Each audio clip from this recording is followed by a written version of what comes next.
Hi, this is Patty. Welcome back to our training tutorials. Today we're going to be talking about our basic elements, and that one is the image element.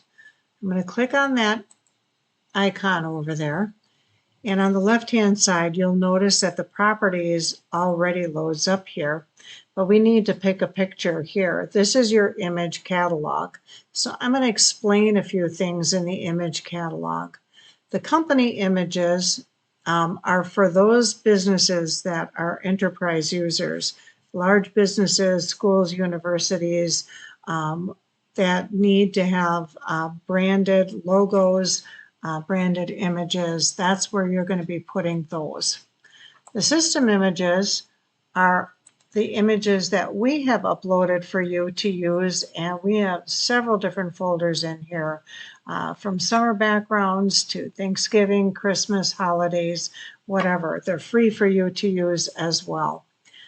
Unsplash and Pexels are royalty-free and free-to-use websites that you can go ahead and put in a search word up here and search for specific pictures that you would like to use in your design.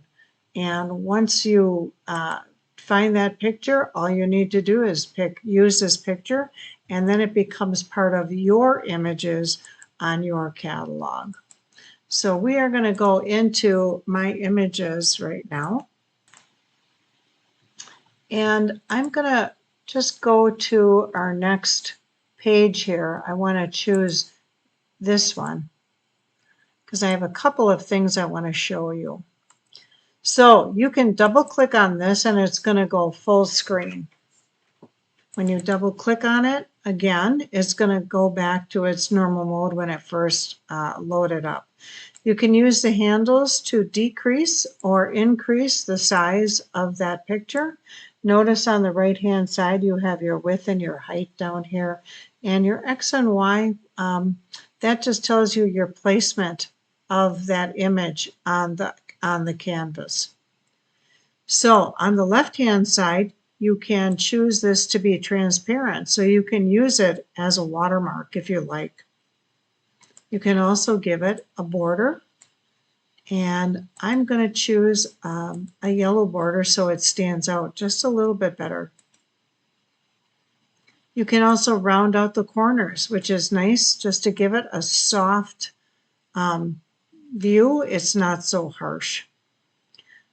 Underneath that we have something called a style, which means we can add a little bit of shadow under here so that it looks like it's 3D and actually coming off the page.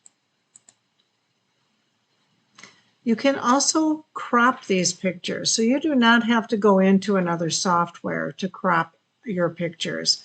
All you need to do is click the icon, the first one, and then drag your handles wherever you wish. So if I want to zero in on the West Allis Monument here, all I need to do is drag my handles around it and then click on the crop again. Now that picture has become its own entity without all the sides, and I can stretch this and it's going to maintain its resolution. If I don't want that to be cropped anymore, I can just click the clear icon here, and now my picture comes back to its original state. You can also add animation on here as well, however you wish. There are many times that I want to, I'll say, focus in on a certain element on a picture, and I can choose something called the Ken Burns. And you'll notice when you click on Ken Burns for the animation, it's going to give you certain directions. So you can zero in on the left, the right, the lower left-hand corner, and the lower right-hand corner, or go right in the center.